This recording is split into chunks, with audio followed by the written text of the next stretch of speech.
مساکی انتشاری دوا تیار ہے۔ انتشار کے کہاں جن کی منی پتلی ہوتی ہے ان کے لیے بہترین چیز ہے، امساک پیدا کرتی ہے۔ دو ہی چیزیں ہیں جو کہ بہت ہی غضب کی چیزیں ہیں، بنائیں، استعمال کریں، کھائیں۔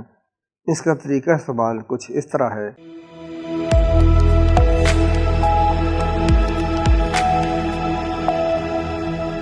صفوف با افزا، یعنی ایک ایسا صفوف جو با کو تقویت دیتا ہے، منی کو بڑھاتا ہے، انتشار کرتا ہے، امساک کرتا ہے۔ ایسا نسخے بہت کم بتائے جاتے ہیں، لیکن میں آپ کو انشاءاللہ بتاتا ہوں۔ تخم کونچ کے بیج پنساری سے بن جائیں گے۔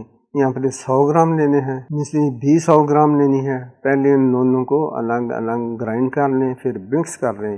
یہ آپ کی بہت ہی اعلیٰ قسم کی مساکی انتشاری دوا تیار ہے۔ انتشار کے کہاں جن کی منی پتلی ہوتی ہے ان کے لیے بہترین چیز ہے، امساک پیدا کرتی ہے۔ دو ہی چیزیں ہیں جو کہ بہت ہی غضب کی چیزیں ہیں، بنائیں، استعمال کریں، کھائیں۔ اس کا طریقہ استعمال کچھ اس طرح ہے۔ 1 بڑی چمچ صبح کو، 1 بڑی چمچ رات کو کھانی ہے۔ صبح ناشتے سے پہلے دودھ کے ساتھ، اگر اس کے ساتھ دودھ کے ساتھ مکھن ملا لیں، کھا لیں تو زیادہ بہتر ہے۔ اس کے 2 گھنٹے بعد آپ نے کوئی ناشتہ کرنا ہے۔ اگر آپ نے زیادہ اچھا اثر لینا ہے تو کم سے کم 2 گھنٹے بعد آپ نے صبح ناشتہ کرنا ہے۔